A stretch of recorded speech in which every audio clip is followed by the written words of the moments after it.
സങ്കീർത്തനങ്ങളുടെ പുസ്തകത്തിൽ നിന്നുള്ള വായന. അധ്യായം 12. കാപട്യം നിറഞ്ഞ ലോകം. കർത്താവെ സഹായിക്കണമേ. ദൈവഭക്തർ ഇല്ലാതായിരിക്കുന്നു, മനുഷ്യമക്കളിൽ വിശ്വസ്തരാരുമില്ലാതായി. ഓരോരുത്തരും അയൽക്കാരനോട് സത്യം അസത്യം പറയുന്നു. അവരുടെ അധരങ്ങളിൽ മുഖസ്തുതിയും ഹൃദയത്തിൽ കാപട്യവുമാണ്. മുഖസ്തുതി പറയുന്ന അധരങ്ങളെയും വീമ്പിളക്കുന്ന നാവിനെയും കർത്താവ് ഛേദിച്ച് കളയട്ടെ. നാവ് കൊണ്ട് ഞങ്ങൾ ജയിക്കും, അധരങ്ങൾ ഞങ്ങൾക്ക് തുണയുണ്ട്, ആരുണ്ട് ഞങ്ങളെ നിയന്ത്രിക്കാൻ എന്നവർ പറയുന്നു.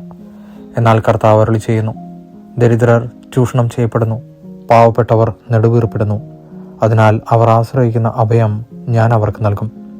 കർത്താവിൻ്റെ വാഗ്ദാനങ്ങൾ നിർമ്മലമാണ്, ഉലയിൽ 7 ആവർത്തി ശുദ്ധി ചെയ്തെടുത്ത വെള്ളിയാണ്. കർത്താവെ, ഞങ്ങളെ കാത്തുകൊള്ളണമേ. ഈ തലമുറയിൽ നിന്ന് ഞങ്ങളെ കാത്തുകൊള്ളണമേ. ദുഷ്ടരംഗം പരതി നടക്കുന്നു, മനുഷ്യപുത്രരുടെ ഇടയിൽ നീചത്വം ആദരിക്കപ്പെടുന്നു. ദുഃഖിതന്റെ പ്രാർത്ഥന. അധ്യായം 13. കർത്താവെ, എത്ര നാൾ അങ്ങനെ മറക്കും? എന്നേക്കുമായി എന്നെ വിസ്മരിക്കുമോ?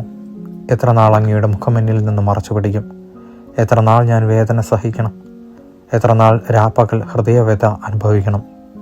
എത്ര നാൾ എൻ്റെ ശത്രു എന്നെ ജയിച്ചു നിൽക്കും? എൻ്റെ ദൈവമായ കർത്താവെ, എന്നെ കടാക്ഷിച്ച് ഉത്തരമരുളയണമേ. ഞാൻ മരണനിദ്രയിൽ വഴുതി വീഴാതിരിക്കാൻ എൻ്റെ നയനങ്ങളെ പ്രകാശിപ്പിക്കണമേ. ഞാൻ അവനെ കീഴ്പ്പെടുത്തിയെന്ന് എൻ്റെ ശത്രു പറയാൻ ഇടയാക്കരുതേ.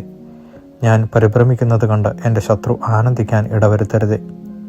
ഞാൻ അവിടുത്തെ കരുണയിൽ ആശ്രയിക്കുന്നു, എൻ്റെ ഹൃദയം അങ്ങയുടെ രക്ഷയിൽ ആനന്ദം കൊള്ളും. ഞാൻ കർത്താവിനെ പാടി സ്തുതിക്കും, അവിടുന്ന് എന്നോട് അതിരറ്റ കരുണ കാണിച്ചിരിക്കുന്നു. ദൈവവചനമാണ് നാം കേട്ടത്.